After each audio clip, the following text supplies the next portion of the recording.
Every spring, backyard gardeners drop anywhere from $300 to $600 just to fill a single 4x8 wooden box. They buy the lumber, haul bags of heavily processed soil, and carefully measure out chemical amendments. A standard raised bed functions as a consumer subscription service. Within 5 or 6 years, the wood rots, the soil compacts into dust, and the synthetic fertilizers wash away, requiring you to repurchase the exact same materials just to maintain a baseline of fertility. There is an alternative that costs exactly $0. It is a biological gardening method that requires no store-bought topsoil, uses zero chemical fertilizers, and by its second year, completely waters itself. The method was formally documented in a 1962 German booklet by a botanist named Hermann Andre. He noticed that piles of woody debris in his grandmother's garden spontaneously produced massive wild plant growth, outperforming heavily managed agricultural fields without anyone ever touching a watering can. You won't see this method advertised at your local garden center because there is nothing to sell. The entire system relies entirely on materials that homeowners and municipalities currently pay to throw away. To understand exactly how the $0 garden works, we have to look at how a natural forest fertilizes itself. When an old tree collapses onto the forest floor, it becomes what ecologists call a nurse log. As the wood decomposes, it forms one of the most productive growing surfaces in the natural world. In the 1970s, an Austrian farmer named Sepp Holzer applied this exact forest principle to agriculture on a freezing, high-altitude alpine mountain. He buried massive mounds of fallen logs, building huge terraced ridges across the steep slopes. Agricultural authorities actually fined him and threatened him with prison for defying traditional farming rules. Yet his wood-filled mounds produce citrus trees and kiwis in the snow. Holzer succeeded because decomposing wood provides 3 mechanical advantages. First, as the cellular structure of a log breaks down, it physically turns into a sponge. Buried underground, a rotting log absorbs and holds up to 500% of its dry weight in water, feeding moisture upward to plant roots exactly when they need it. Second, as bacteria and microbes consume the wood, they release energy. This active decomposition creates a thermal core that runs several degrees warmer than the surrounding ground. That underground heat acts as a natural greenhouse, waking up seeds earlier in the spring and fighting off frost deep into the autumn. Finally, the buried wood acts as a physical scaffold for massive underground fungal networks. These ancient threads, known as mycelium, colonize the logs and physically connect to the roots of your vegetables, hunting down distant nutrients and pumping them directly into your crops.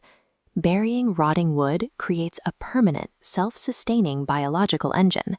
As the years pass, the fungal web expands and the sponge holds more water, making store-bought fertilizers unnecessary. Hardware stores profit from the illusion of convenience, but the physical containers and carbon materials for your garden are already sitting in the local waste stream.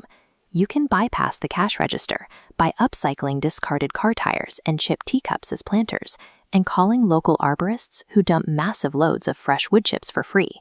You don't need bottled nutrients to wake up the soil biology. A handful of kitchen vegetable scraps steeped in a bucket of collected rainwater brews a potent, nutrient-dense compost tea that jumpstarts the microbial engine in your wood mounds. Seeds themselves are heavily marked up, but plants in the nightshade family, like tomatoes, are self-pollinating. A single overripe organic tomato from the grocery store contains the self-fertilized seeds required to grow hundreds of new, identical vines. Even garden tools can be sourced without a credit card. By asking a neighbor to borrow a shovel or a rake, you trigger the Benjamin Franklin effect, a psychological phenomenon where asking someone for a small favor actually makes them like you more. You acquire the tool, and you build local social capital in the process. Every input required to build a thriving, highly productive ecosystem already exists in abundance within your immediate community. The only cost is the willingness to ask for it and the physical effort to harvest it. You have the free wood, the free seeds, and the free tools.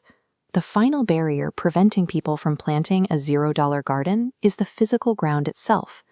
If you don't hold the deed to a piece of land, conventional logic says you cannot grow food on it.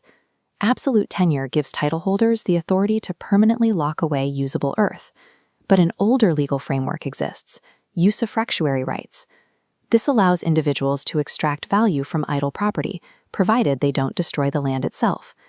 growing food actively fulfills this exact condition. This legal tension has driven centuries of unsanctioned land reclamation. In 1649, Englishmen known as the Diggers openly squatted on the public commons, planting wheat to protest wealthy elites hoarding idle land while the working class starved. That exact tradition carried forward to the urban squatters of the 1980s, who reclaimed abandoned city voids to build community gardens. Henry David Thoreau relied on this exact logic. He built his famous cabin at Walden Pond on land he neither owned nor paid rent for. The wealthy owner permitted him to stay because Thoreau's physical labor enhanced the ecological and aesthetic value of a space that was otherwise being wasted. When gardeners turn a neglected dump into a food network, they assert that active stewardship carries as much practical weight as a passive legal title.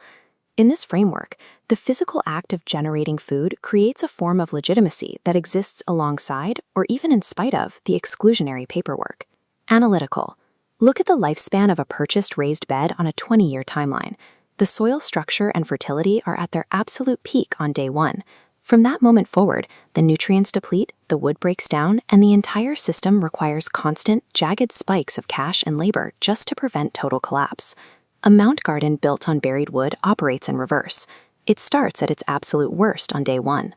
But as the logs rot and the mycelial networks expand, the biological engine increases its water capacity and nutrient density smoothly and steadily.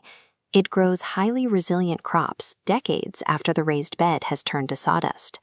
The commercial gardening industry relies entirely on the premise that nature is a sterile environment that must be bought, tamed, and artificially replenished. Every weed-choked urban lot represents a high-potential food production site.